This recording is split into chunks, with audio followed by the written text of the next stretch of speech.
la petite astuce, le petit bonus. Nous voici maintenant dans la dernière étape, et pas des moindres, c'est le compositing. Donc maintenant nous allons réunir tous les petits ingrédients que nous avons fabriqués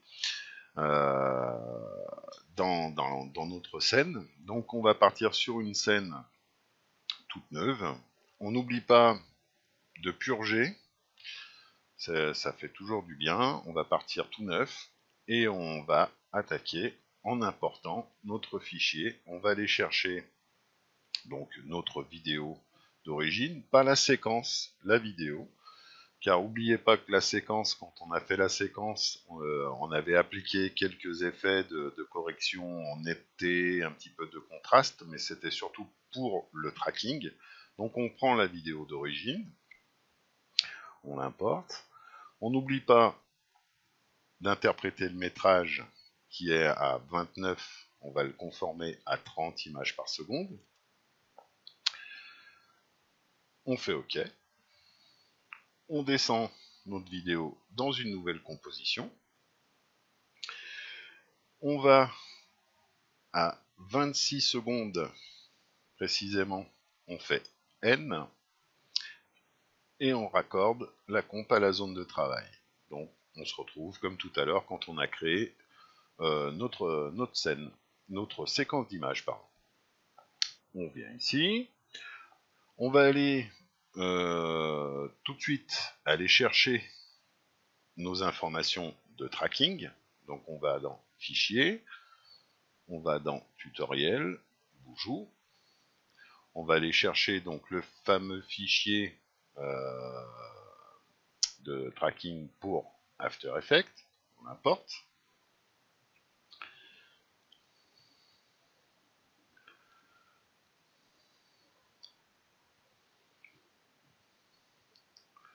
Toujours un peu long.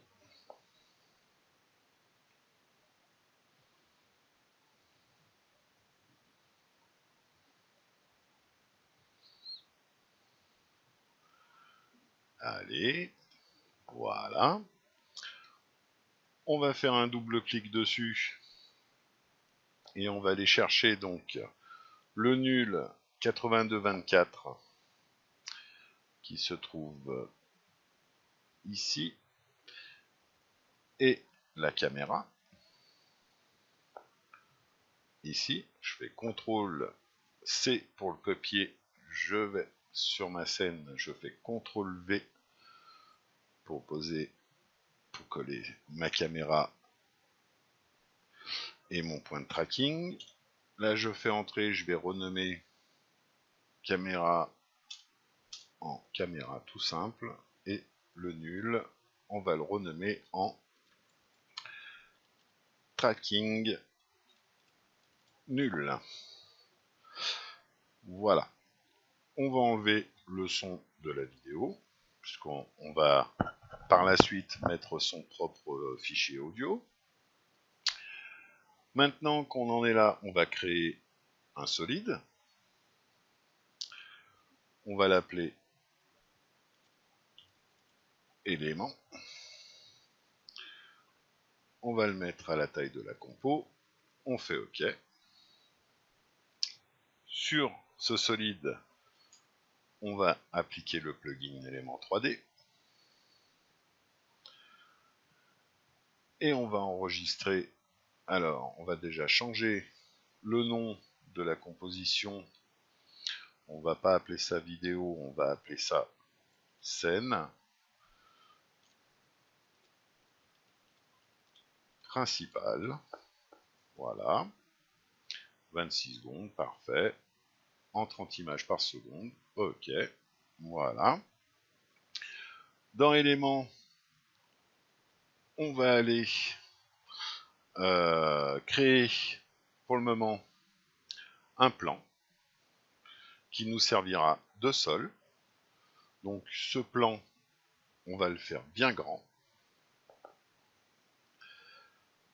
Voilà. Au moins comme ça. On va regarder ce que ça donne ici. Le groupe 1, on va donc créer un nul qu'on va renommer sol, nul. On va chercher les positions du point de tracking. On fait copier, position, coller.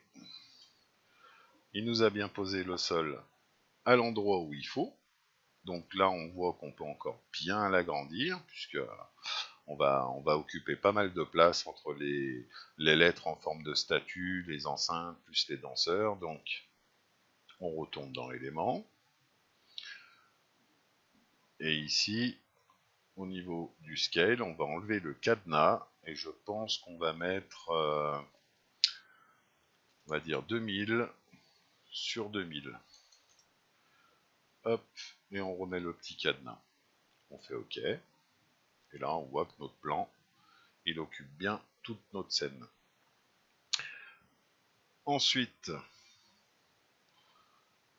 on va aller lui appliquer une texture. Alors, cette texture, on la trouve dans Physical. On va chercher le Matte Shadow. On le met dessus. Et là, boum, ça a disparu. Parfait. Ce qu'on va faire maintenant, c'est qu'on va commencer à faire donc les lettres en forme de statue derrière. Alors pour ça, on va tout simplement aller créer un texte. Voilà.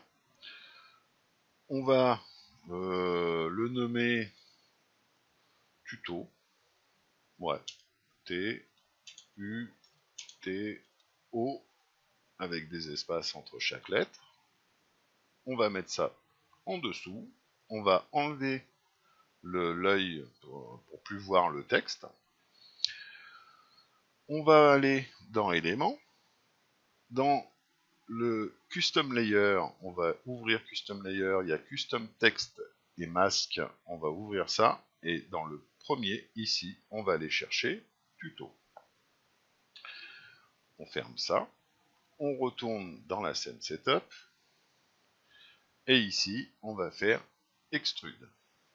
Et là, on a notre texte qui est apparu. On va le sortir.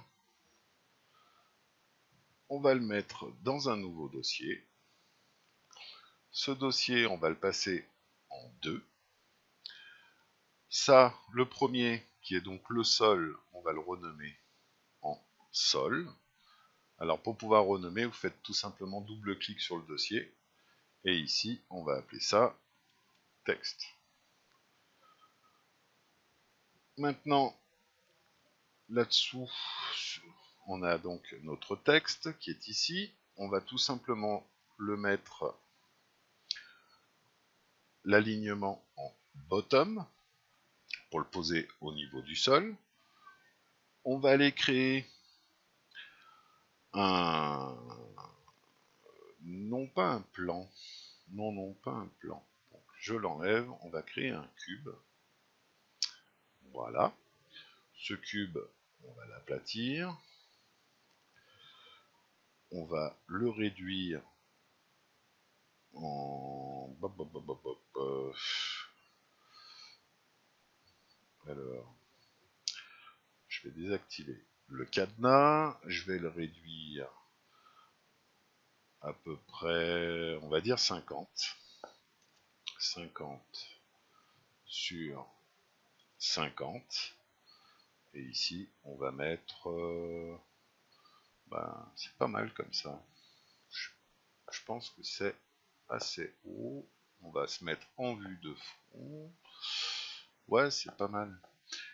3-4. Non, on va mettre 3-5. Voilà. On va fermer le petit cadenas. On va aller en alignement le mettre et haut en bottom. Voilà, bien qu'il soit sur le sol. Et ce qu'on va faire maintenant, c'est que on va faire un clic droit dessus et on va dupliquer le modèle, dupliquer le modèle, dupliquer le modèle pour avoir 4 pieds différents. On va passer sur la vue de dessus. Et on va les déplacer. Donc le premier, on va l'amener ici. Alors je pense que je suis un peu petit. Le deuxième, le troisième, donc là on voit pas grand chose.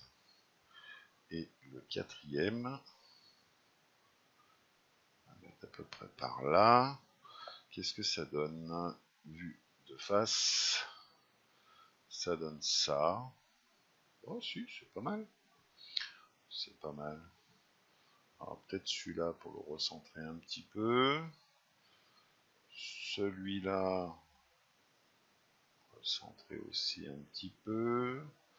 Celui-là, il m'a pas l'air trop mal. Et celui-là, il n'a pas l'air trop mal non plus. Et le texte, on va juste le surélever un petit peu, histoire que ça soit soudé sur les pieds, mais sans plus. On va aller voir ce que ça donne. Donc là, on est bien en groupe 2. On fait OK. Ici, on va ouvrir le groupe 2 et on va créer un nul qu'on va renommer texte nul. Et on va aller position, tracking, position, ici on copie et ici on colle. Et là, on a notre tuto qui est apparu. On va retourner dans éléments, on va ouvrir le particule look et on va augmenter la size. Donc je pense qu'à 25, ça devrait être intéressant. Pas être trop mal. On va le reculer. Voilà, je vais prendre ça. On va le reculer. Je pense qu'on peut... Alors on va avancer un peu dans la vidéo, histoire de se mettre un peu en face. Voilà. Histoire de voir. Oh, ouais, je pense qu'on peut encore le grossir. On va essayer à 30.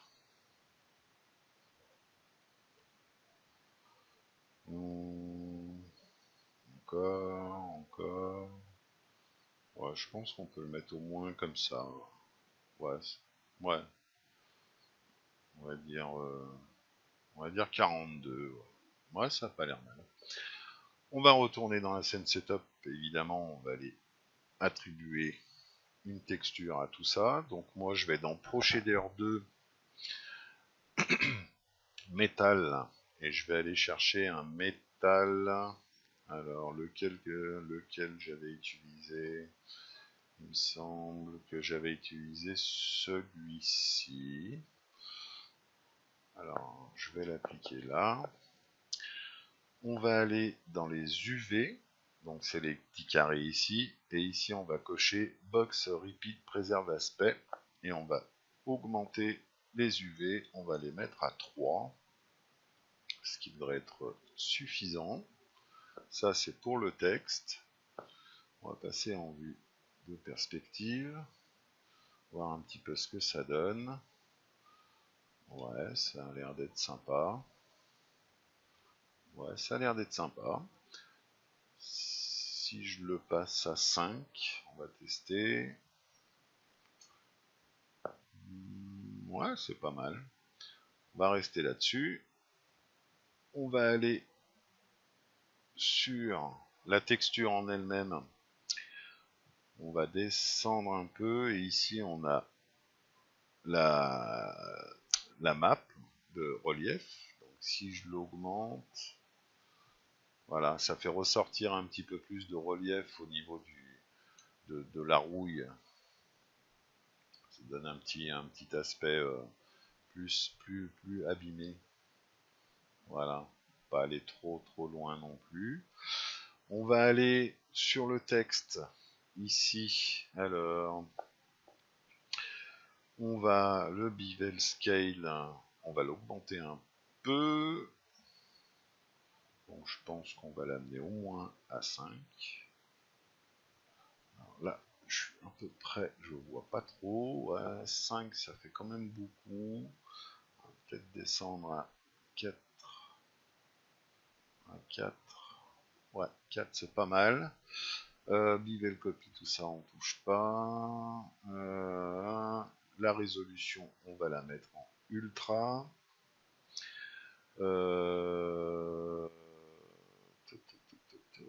Transformation. Alors c'est pas là. C'est pas là. Ça va être ici. On monte là-haut. Extrude. Nanana. Bevel size. Donc la size du bevel, on va l'augmenter un peu. On va la mettre à 1.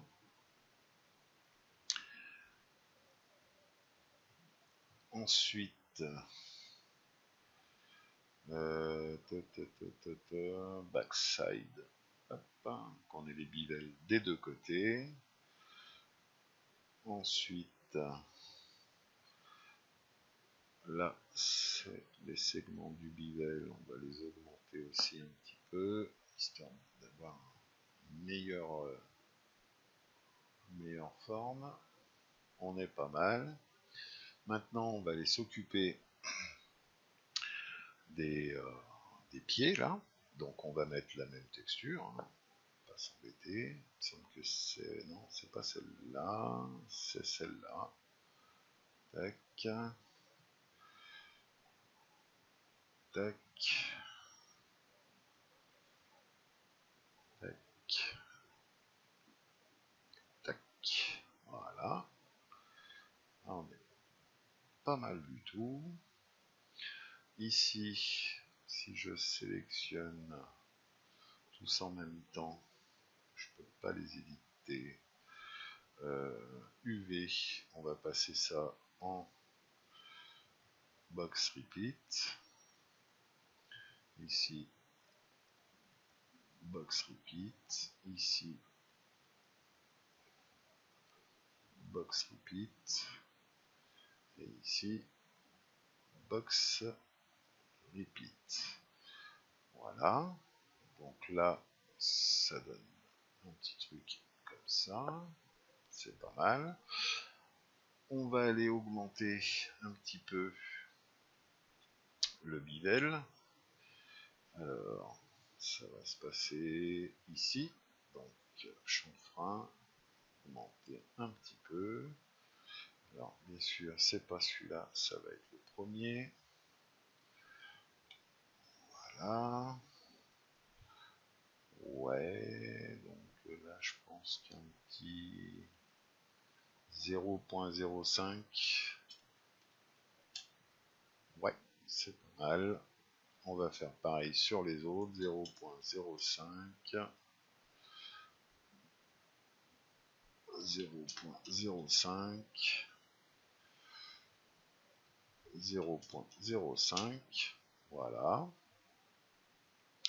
On ne devrait pas être trop mal. Ensuite, sur ça, on va aller dans les options de surface.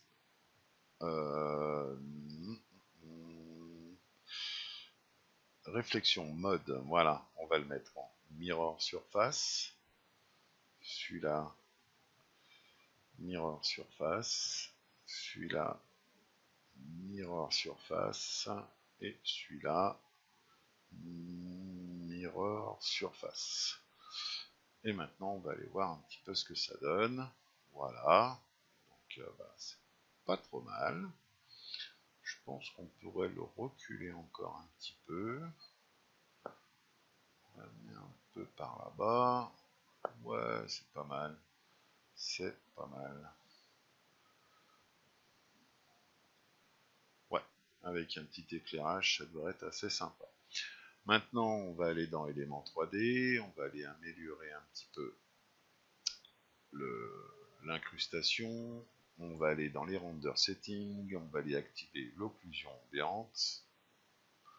Alors, on va essayer en ray trace, mais à mon avis, ouais, ça va être bien noirci. On va plutôt rester en SSAO. En qualité, on va se mettre en 8. Et l'intensité, on va l'augmenter. Alors, qu'est-ce que ça donne? Alors, faut qu'on l'augmente, mais faut pas qu'on abuse, puisqu'il fait jour. Donc, voilà. Là, je pense on n'est pas trop mal. On n'est pas trop mal. On va aller créer des lumières. Donc, plutôt que de passer trop de temps à vous montrer comment réaliser l'éclairage de la scène, je vais donc là je l'ai réalisé, je vais plutôt vous l'expliquer, ce qui sera beaucoup plus simple. La première chose que j'ai fait, c'est que dans Element 3D, quand on ouvre le plugin, on peut aller charger un environnement. Et cet environnement, eh ben, je l'ai créé. Donc ce que j'ai fait, c'est que j'ai été faire une composition. Sur Google, j'ai été chercher quelques images. J'ai été chercher ce ciel. Ensuite, j'ai été chercher des arbres d'un parc que j'ai détouré, tout simplement. Ensuite, j'ai doublé cette image et je l'ai retournée à l'horizontale. Voilà. Ensuite, j'ai pris une image de la séquence d'images de notre vidéo et je l'ai multipliée pour recréer le sol, on va dire. Et ça m'a donné cette image que j'ai enregistrée au format PNG. Ensuite, j'ai été dans Éléments. Dans Éléments, j'ai cliqué sur Environnement et j'ai chargé mon image. Voilà, tout simplement. Ce qui fait que sur sur le texte, la réflexion qu'il y a sur la texture de métal, on voit le bleu qui représente le ciel et le un peu beige qui représente donc les dalles du sol, et on a un petit peu de vert derrière qui représente les arbres du fond de la scène, ce qui donne un petit côté un petit peu plus réaliste. Pardon. Maintenant, on voit que le texte est un peu fade, il est un peu flat, donc du coup j'ai rajouté des lumières. Alors j'ai rajouté la première qui est une lumière de soleil que j'appelle le soleil pour refaire les ombres du texte au sol. Ces ombres, évidemment, normalement, elles sont noires, mais dans le render setting, j'ai été sur le match shadow et ici, j'ai été régler la couleur sur le bleu pour me référencer un petit peu sur ces couleurs-là. Alors pourquoi c'est plus bleu dans mon ombre que dans l'ombre de l'image? C'est simplement que quand j'ai rajouté les deux lumières que j'appelle des lumières de jour, pour faire ressortir un petit peu les reflets, quand je les active, ça m'éclaircit les ombres. Et du coup, on voit qu'il y a une certaine correspondance au niveau de la couleur des ombres de la vidéo d'origine. Ça correspond un peu mieux avec les ombres que je viens de créer. Voilà. Ces deux lumières, pour vous montrer, on va faire une vue de haut. Je les ai placées comme ça. Donc, ici, on a notre caméra. On est en train de regarder donc dans cette direction. Ici, on a notre texte dans la scène. La lumière du soleil, je l'ai placée ici. Je l'ai éloignée sur l'axe des Z et je l'ai placée de telle sorte qu'elle soit derrière le texte pour faire apparaître les ombres. Hop, on va revenir là. Voilà, elle est derrière ici pour faire apparaître les ombres ici, ce qui me paraît assez cohérent puisque quand on regarde la vidéo d'origine, on voit bien que les arbres ici ont leur ombre qui vient devant eux. Donc je me suis référencé par rapport à ça pour recréer mes ombres. Ensuite, devant, j'y ai mis donc ces deux lumières que j'ai appelées les lumières de jour. J'en ai placé une sur la gauche, qui est celle-ci, avec une couleur légèrement bleutée, avec une intensité à 60%, c'est une lumière ponctuelle. J'en ai placé une deuxième ici, plus côté caméra, qui va être à droite du texte en fait, un petit peu plus bleuté, avec une intensité à 55%. Et de là-dessus, j'ai rajouté une petite lumière d'ambiance pour éclaircir un petit peu ma scène. C'est très très léger. Hop, ajuster. Voilà. Et donc ça fait bien ressortir les réflexions du métal du texte. On a bien les ombres. On sera peut-être amené à y revenir par la suite pour pouvoir mieux les placer suivant quand on aura placé donc les personnages. Voilà, la partie éclairage est donc terminée. C'était plus simple de vous l'expliquer que de vous montrer exactement la procédure, parce que vous savez que de placer un éclairage, c'est assez long, et je voulais pas que la vidéo soit trop longue non plus, donc déjà que le tuto est suffisamment long comme ça. Voilà, donc j'ai préféré vous expliquer un petit peu la méthode. Maintenant, nous allons donc importer les deux haut-parleurs, un de chaque côté. Donc pour ce faire, on va aller dans éléments, scène setup. Ici, on va fermer notre texte. Je vais créer un nouveau dossier qui va systématiquement se mettre dans le dossier du texte. On va le sortir. On va le mettre en groupe 3 et on va le renommer HP. Maintenant, dans ce dossier, je vais aller donc chercher l'enceinte qu'on a modélisée dans Cinema 4D. Donc je vais faire importer 3D objet. Je vais dans le dossier tutoriel Cinema 4D et je prends mon fichier Cinema 4D HP et je l'ouvre. Donc ici, on va juste régler l'alignement pour qu'il soit posé sur le sol. On fait OK. Et là, on a notre haut-parleur, comme on l'a fait tout à l'heure, dans Cinema 4D. Donc les couleurs, quand j'ouvre ici, elles apparaissent là. D'où l'intérêt de faire des couleurs pour les maps ID, qui vont nous servir maintenant de référence pour pouvoir donc texturer notre enceinte. Donc la boîte qui est rouge, on va donc aller chercher, moi je vais aller dans mon dossier ProShader, je vais aller dans le dossier fabrique et je vais aller chercher celui-là, je vais le mettre sur HP et là on voit que effectivement ça a texturé ma boîte. Par contre, je vais aller dans les UV. Ici, je vais me mettre en box préserve, en box repeat. Voilà, ce qui fait que c'est bien plus sympa.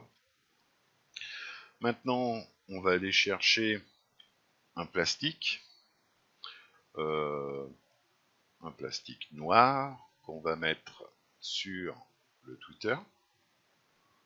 Voilà. On va aller chercher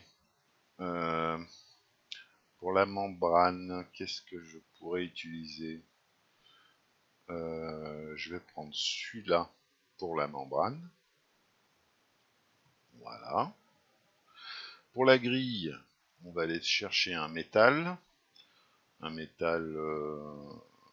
métal black. Ça devrait bien aller. Ouais. Est-ce qu'on n'a pas mieux? Est-ce que celui-là serait pas... Ah, il y a trop de réflexion. Peut-être celui-ci.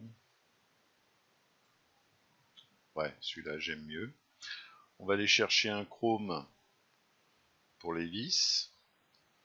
On va prendre, ça pour les vis.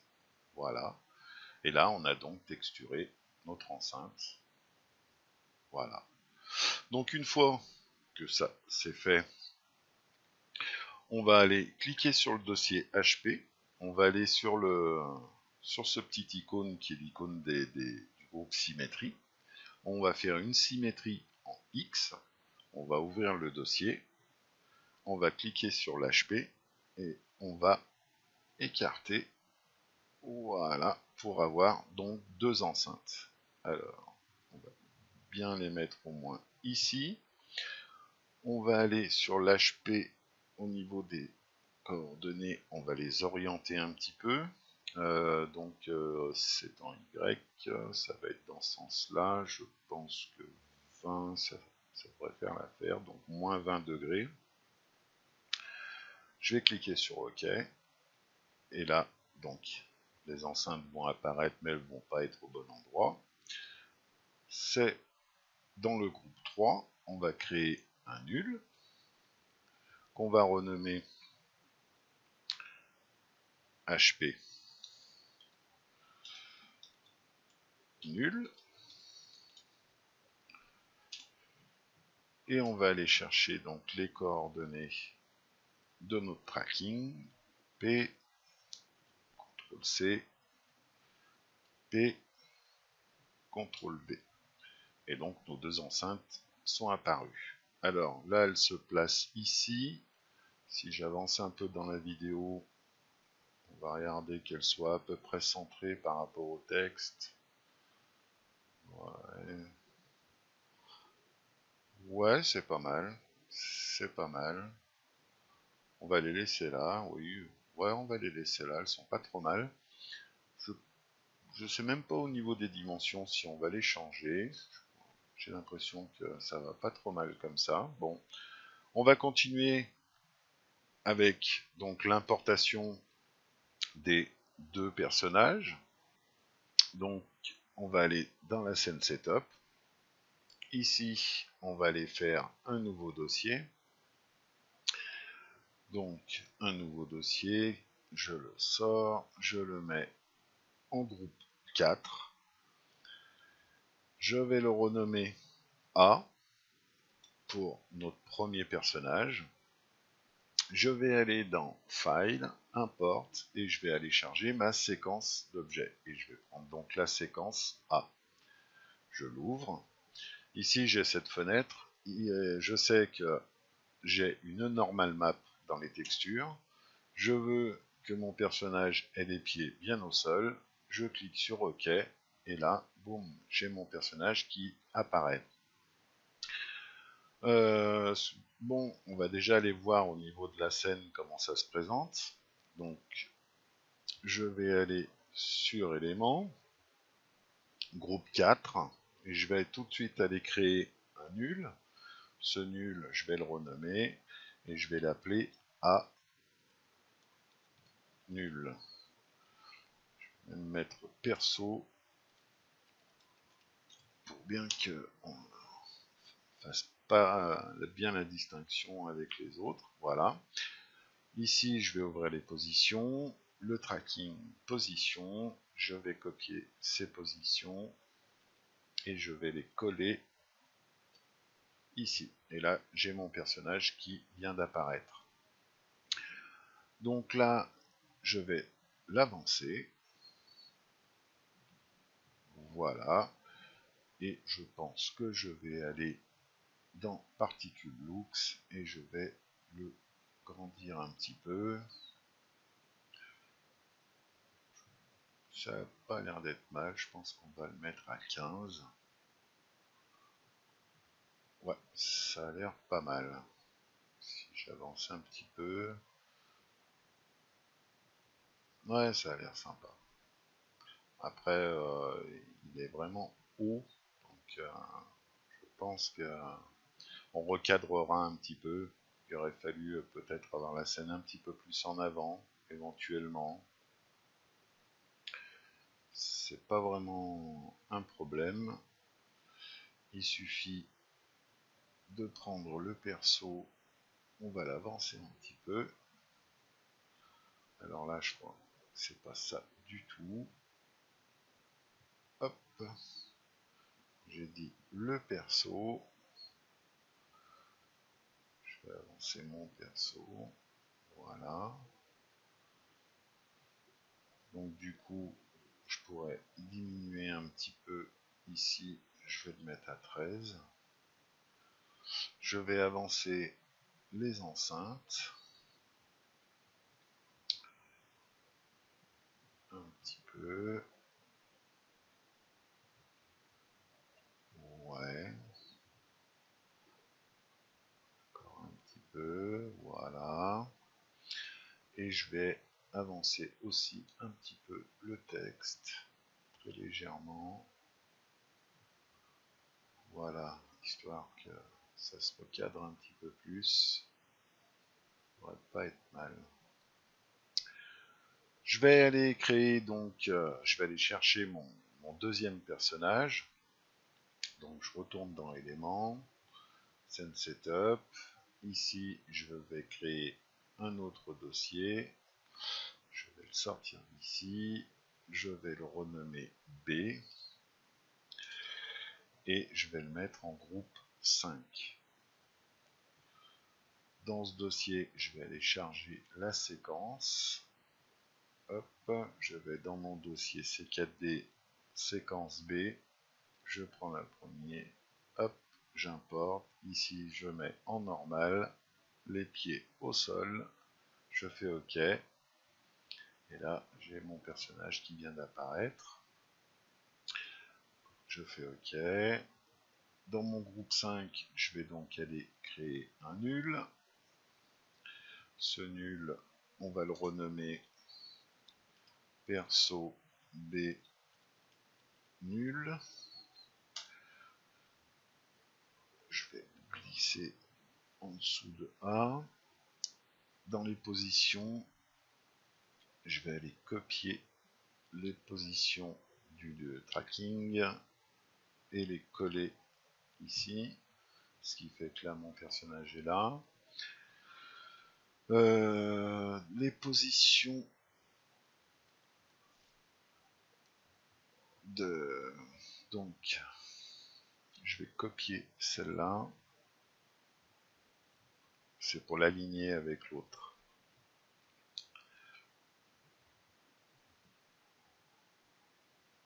Hop, entrée, voilà, ce qui fait qu'il est à la même hauteur, enfin, dans l'axe des Z. Ici, je vais ouvrir mon groupe 5 particules looks et je vais mettre 13 en échelle pour le mettre à la même hauteur.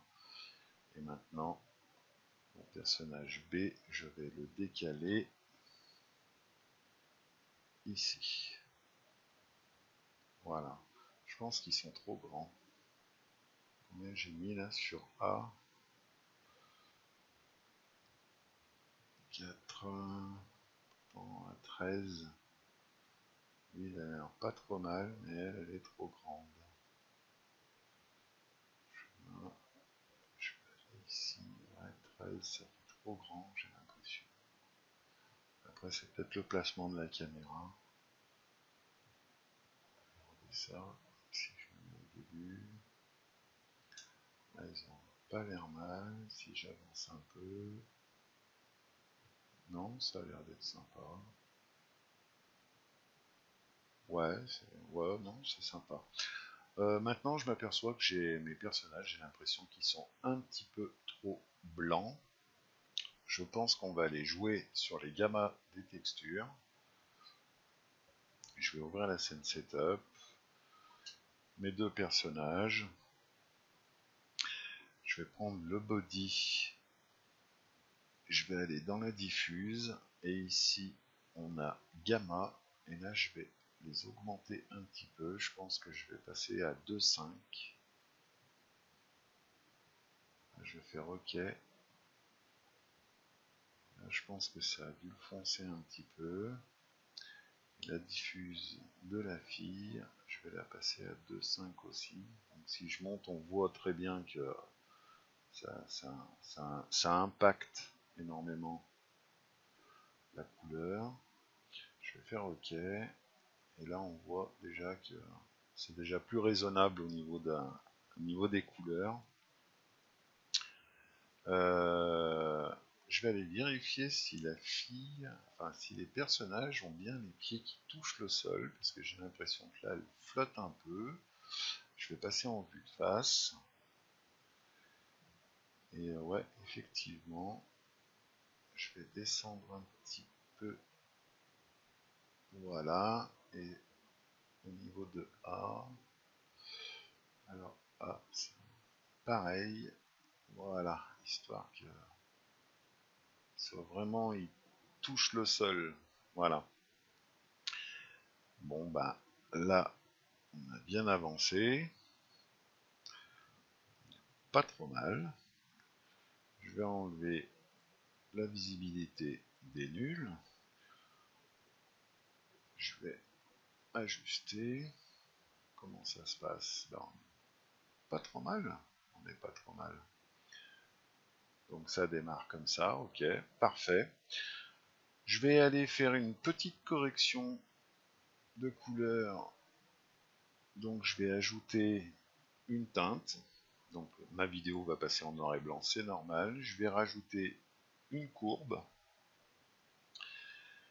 Et je vais jouer un petit peu. Donc sur la teinte, je vais la descendre.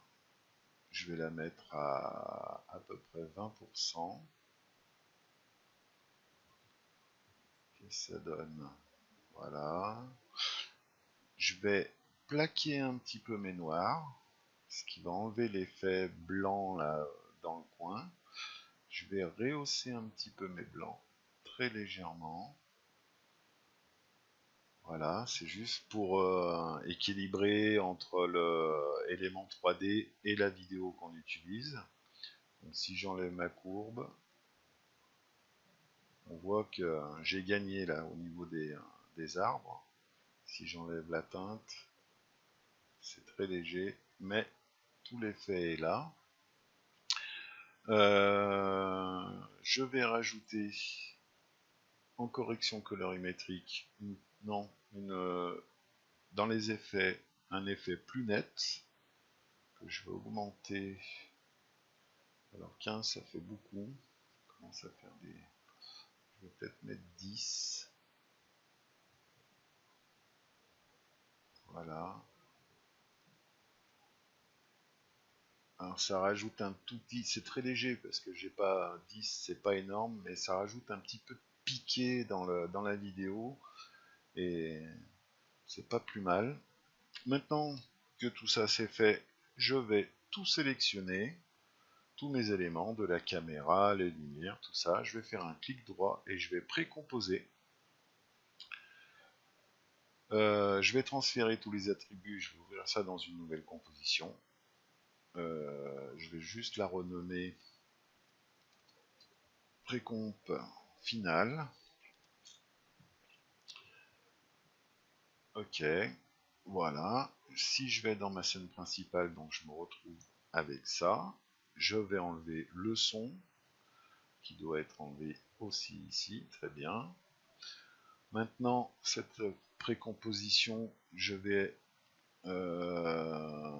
appliquer un calque d'effet, que je vais renommer CC pour correction colorimétrique. Sur ce calque d'effet, je vais lui ajouter l'effet Magic Bullet Looks. C'est un plugin de Red Giant. Si vous ne l'avez pas, je vous le conseille parce que c'est juste une tuerie. Donc voilà ma vidéo comme elle est d'origine. Et là, je vais juste, alors ici, on a plein d'outils pour faire tout, les corrections colorimétriques, ou l'étalonnage, si on peut appeler ça comme ça. Enfin, l'étalonnage, il me semble que c'est d'une vidéo à une autre. Moi, je suis pas assez calé encore à ce niveau-là, donc du coup, j'utilise tous les presets. Et ici, celui que j'aime bien dans Technique, c'est Local Contrast. Voilà, là je le mets, je l'enlève, je le mets, et je trouve que ça rajoute un petit peu de grain, enfin un petit peu de qualité à la vidéo, je trouve ça assez sympa.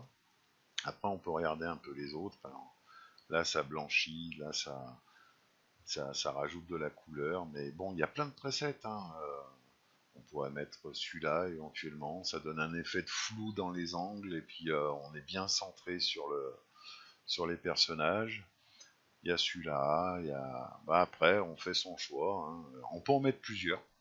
Moi, je rajoute juste local contraste. Je trouve que vraiment, c'est... Ouais, ça donne de la présence, ça donne vraiment du... comment dire, du réalisme à la vidéo. Ok, ça c'est fait, je retourne dans ma compo. Ici, je vais aller dans mon projet, je vais aller chercher quelques fichiers. Donc, dans mon dossier tutoriel, j'avais un dossier que j'ai appelé bande noire. Donc, c'est des bandes noires que j'ai fait sur Photoshop aux bonnes dimensions. Donc, une bande noire en haut, une en bas, et au milieu, c'est transparent, tout simplement. Donc, je vais l'importer. Alors, l'avantage de faire ça, c'est, je vais vous montrer. Ce qu'il y a de bien, c'est qu'on descend les bandes noires, on les met. Donc là, on a bien les bandes noires qui apparaissent en haut et en bas, hein. Et ce qu'il y a de bien, c'est qu'on peut prendre la précomp et puis on peut recadrer sa vidéo. Voilà. Alors pour s'aider, parce que là, si je descends plus bas, ça va me faire une bande noire bien plus grosse en haut et plus petite en bas. Ici, je vais cliquer pour activer la transparence. Là, du coup, je vois très bien où c'est que ma compo est. Voilà. Je viens juste la mettre comme ça, ce qui fait que ça a recentré un petit peu les personnages dans la vidéo. On va créer un petit vignettage. Alors pour créer un vignettage, c'est très simple. On fait un solide que je vais renommer VIG pour vignettage à la taille de la compo en noir. Voilà. Je vais aller sur cet outil et je vais aller chercher l'outil ellipse. Je fais un double clic. Voilà, ça m'a fait donc une ellipse. Ici, je vais la passer en soustraction. Donc là, on a bien le noir qui est que dans le... on a que le milieu qui est transparent. On va aller dans le contour progressif. Ici, on va mettre 300. Après, chacun sa méthode. Moi, je sais que j'aime bien parce que celle-là, elle fonctionne bien. Là, je me mets à 0. Je vais désactiver mes bandes noires. Et maintenant, je vais monter tout doucement. Je pense qu'un petit 30, ça devrait le faire. Donc là, ça donne dans les coins, on voit que ça noircit un petit peu. C'est parfait. Il faut pas trop en mettre parce qu'après ça va gâcher ça gâche la vidéo. Donc là, ça l'a un petit peu contrasté, c'est sympa. Au niveau de la CC, donc au niveau des effets, j'ai bien mon Magic Bullet. Parfait. Je vais faire un nouveau calque d'effet que je vais renommer grain pour ajouter un petit peu de grain à notre vidéo. Je vais le descendre ici sous le vignettage.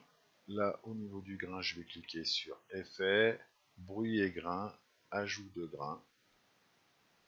Alors ça, c'est pareil, c'est encore pour donner un petit peu plus de réalisme, comme si c'était une vraie vidéo. Donc là, on voit qu'on a déjà un grain qui vient d'apparaître. On va aller en sélectionner un. Moi, j'aime bien le Kodak Vision. Je trouve qu'il est bien propre. Au niveau de l'intensité, un petit 0.6, ça devrait le faire. Il faut que ça soit discret. Et au niveau de la taille, pareil, 0.6. C'est vraiment, faut pas que ça soit trop présent. Là, je trouve que c'est même encore trop présent. Peut-être un 0.5. Voilà, faut vraiment que ça, c'est son petit effet, mais très très discret. Ça, là, au moins, on a vraiment l'impression d'avoir une vraie vidéo. Bon, bah maintenant, après, libre à vous si vous voulez rajouter votre petit logo, comme moi j'ai l'habitude de faire. Je vais chercher mon logo, je le colle là en bas. Maintenant, on va passer aux paramètres de rendu. Donc, on va pas oublier d'enregistrer notre projet. On va dans couleur et on coche monochromatique. Voilà. Hop. Voilà. Comme ça, tout est bien correct. Je pense que j'ai rien oublié.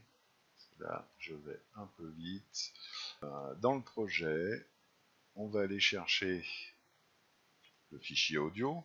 ils vont être en train de danser, ça serait bien qu'ils dansent sur de la musique. Donc moi c'est une chanson que j'ai trouvée sur le net. Voilà. Après, libre à vous de vous mettez celle que vous voulez, hein. Voilà. Je vais ouvrir. Alors, After Effects n'est pas le meilleur, hein, pour faire comment dire, s'occuper des fichiers audio, hein. Vaut mieux faire ça sur Premiere, ça serait beaucoup plus simple. Moi, là, je connais la chanson, donc je sais où c'est à peu près que je vous caler mon petit morceau. Voilà, je crois que c'est à cet endroit-là. Je vais zoomer un peu. Il me semble que c'est ça. Voilà. Là, je vais enlever le petit non, l'œil. On va faire une petite prévisualisation audio. Voilà, c'est parfait. Donc du coup, je vais descendre aussi un petit peu les dB. Je pense qu'un petit -5, c'est une vidéo, alors ça sert à rien que ça arrache la tête. Voilà, un petit -5, parfait. J'enregistre. Hop là. Et ce que j'ai oublié, c'est que dans notre précomposition, sur élément 3D, on a 2-3 petites choses à régler, évidemment, pour augmenter la qualité. Ici, on a le multi-sampling qui est à 8. Le super sampling, on va le monter à 2. On va cocher ici le multi-sampling. Il me semble que c'est tout. Là, c'est tout bon. Ici, on est bien en rendu intégral. Maintenant, dans les render settings, on n'oublie pas que comme on a des danseurs, il y a une animation qui se fait. Donc, on n'oublie pas d'aller cocher le motion blur. Alors là, je vais utiliser le motion blur d'éléments 3D parce que je le trouve vraiment super bien. Mais on peut aussi utiliser le motion blur de After Effects. On coche ici et ici. Et là, on a activé donc le motion blur de After Effects. Maintenant, moi, je l'aime pas trop. Je trouve que celui d'éléments 3D est bien plus précis. Donc, on va dans le motion blur, on clique sur On pour l'activer. Ici, on va augmenter. Alors, pas trop, parce que là, pareil, les temps de rendu, c'est juste énorme. Donc, 10. Voilà. Donc là, on a bien le motion blur qui est activé. Bah, ici, c'est tout bon. Il ne reste plus qu'à lancer le rendu. Donc, et ben voilà, je vais arrêter donc le tutoriel à ce niveau, parce que maintenant je pense que je vous ai tout expliqué. Donc, à vous de faire vos petits rendus. Je vous invite, si c'est pas déjà fait, à nous rejoindre sur le groupe Motion Designer Community. C'est un groupe où aujourd'hui maintenant on est un petit peu plus de 10 000 membres. Ici, ben, vous pourrez poster vos rendus et puis poser des questions, demander des conseils. Donc moi là, c'est ce que j'avais fait sur cette vidéo en précisant que j'allais donc faire ce tutoriel. Donc vous avez dû le trouver sur la chaîne YouTube. Et maintenant, si ce genre de vidéo vous intéresse, c'est que je pense que vous êtes, comme nous, intéressé par tout ce qui concerne un petit peu la 3D et surtout le monde du motion design. Donc si vous avez besoin d'aide et que vous posez certaines questions, vous voulez des conseils, voire même des critiques sur vos travaux ou quoi, bah, je vous invite à rejoindre ce groupe, c'est juste excellent pour pouvoir vraiment progresser. Donc vous voyez ici, tout le monde poste, pose ses questions, cherche le petit conseil qui va bien, des petits questionnaires, des offres d'emploi même on a, enfin voilà. Je vous invite aussi à aller nous voir sur la page Motion Designer Community, mais le site, où ici, ben, vous trouvez pas mal de choses, hein, les événements, des présentations d'artistes, et puis d'autres tutoriels, hein, c'est bons trucs. C'est tout est gratuit ici, donc faites-vous plaisir, plein de choses à apprendre. Voilà, c'est tout pour moi. J'espère que ce tutoriel, enfin cette formation, on va dire, vous a plu. Qu'elle n'aura pas été trop longue, parce que c'est vrai que quand c'est long, ça prend un peu la tête, mais bon, j'avais tellement de choses à essayer de vous expliquer pour que vous vous en sortiez et que vous pourriez vous amuser comme moi je le fais avec mes logiciels. Bah, j'espère que ça vous a plu. N'hésitez pas à mettre un petit pouce bleu si ça vous a plu, parce que ça fait toujours plaisir à son auteur. Un petit commentaire. Et puis j'espère vous retrouver bientôt sur le groupe Motion Designer Community. Voilà, c'est tout pour moi. Salut!